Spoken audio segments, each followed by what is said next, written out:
À l'autre bout du monde, sur une terre peuplée de kiwis, de vaches et de moutons, une île sauvage au paysage à couper le souffle. Nous voici en Nouvelle-Zélande. Valentin, Nicolas et Bastien vont passer 5 mois sur l'île du Sud. Ils sont dans des exploitations laitières représentatives de la Nouvelle-Zélande et bien différentes de notre système laitier. Nous sommes étonnés par leur démesure et leur simplicité. L'exploitation moyenne a 500 vaches avec une production de 5000 litres de lait par vache et une quasi-absence de bâtiments. La traite est optimisée au maximum grâce à de grandes infrastructures et un travail efficace. Le pâturage bien géré rend le système très performant. En effet, grâce à un climat tempéré, de grandes plaines et des systèmes d'irrigation à la pointe,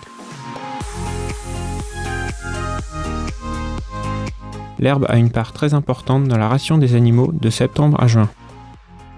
Les races principales sont la frisonne et la jersiaise pour leur rusticité et la qualité de leur lait. Les Néo-Zélandais ont aussi une race bien à eux, la Kiwi Cross. Réputée fertile, c'est un croisement entre la frisonne et la jersiaise. D'avril à fin juin, la traite et l'alimentation des vaches rythment nos journées. Lors du tarissement en hiver, les vaches sont alimentées avec des betteraves, des choux et du colza. En août arrivent les vélages. Nous avons des vélages groupés, tous nos vélages commencent à la mi-juillet et les vaches principalement au 1er août. Donc les génisses sont les premières à véler. Et nos vélages se déroulent jusqu'à la fin septembre. On a donc 1200 vélages à peu près sur entre 8 et 10 semaines. La moitié des vélages s'effectue pendant les 10 à 12 premiers jours de la saison. Avec plus d'une vache par habitant, la Nouvelle-Zélande est devenue la laiterie du monde. Elle exporte plus de 90% de sa production et fournit 27% du lait mondial. Donc le marché du lait a sérieusement remonté cette année, après 2 années qui ont été plutôt difficiles. Et sans doute l'année qui vient de se finir, on va pouvoir pour la première fois recommencer à faire des bénéfices ou à retrouver le prix d'équilibre. Que pouvons-nous retenir de cette expérience ? Le pays, ses grandes étendues, des exploitations peu équipées et de grands troupeaux. La découverte de la Nouvelle-Zélande nous a obligés à développer notre côté aventurier, à sortir des sentiers battus et surtout à nous débrouiller seuls, loin de chez nous. Partons au galop sur l'île du Nord, près de Tauranga, la région la plus ensoleillée qui attire de nombreux citadins l'été. Allons voir Maeva dans son élevage de chevaux de sport.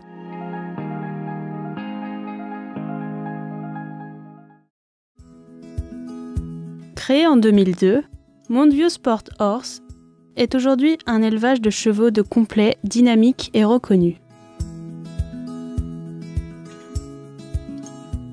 Wendy et Richard Kedel débutent avec l'import de 6 poules linières Holsteiner de Hollande et 2 étalons. Ils mettent en valeur leur élevage sur les terrains de concours grâce à des chevaux performants.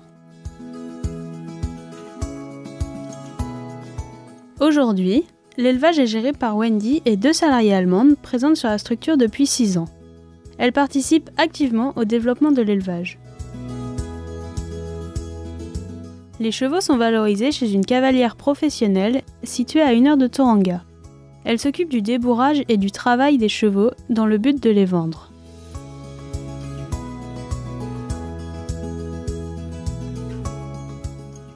Wendy cherche à développer son marché en Australie, un pays beaucoup plus porteur.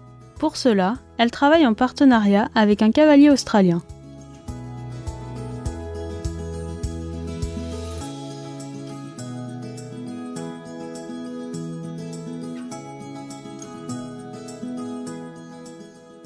De la Nouvelle-Zélande, je retiens de très bons moments, du partage, des échanges autour d'une culture et d'un mode de vie différent du nôtre. J'ai rencontré de nombreuses personnes, accueillantes et chaleureuses, et j'ai découvert des paysages aussi variés que magnifiques. Après 5 mois de travail intense, nous n'en avons pas fini avec la Nouvelle-Zélande. Nous voici donc partis à l'assaut des montagnes, au programme ski,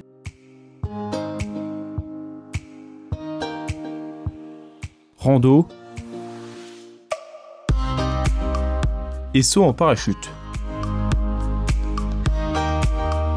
Nous partons découvrir le parc national d'Abel Tasman en kayak. Arrêt par Dunedin pour un match des All Blacks et le haka légendaire.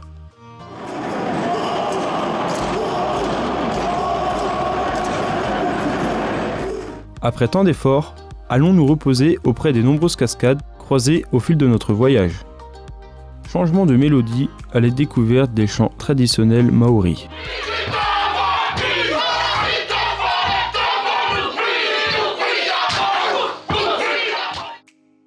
Nous voici arrivés plus au nord à la découverte des sources géothermiques et leurs odeurs surprenantes. Nous avons aussi rencontré de nombreux animaux surprenants.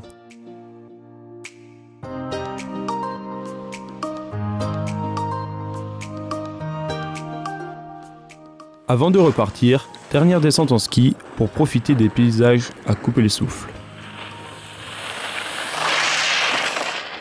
Plantez de bâton! Je vous ai déjà dit, plantez de bâton!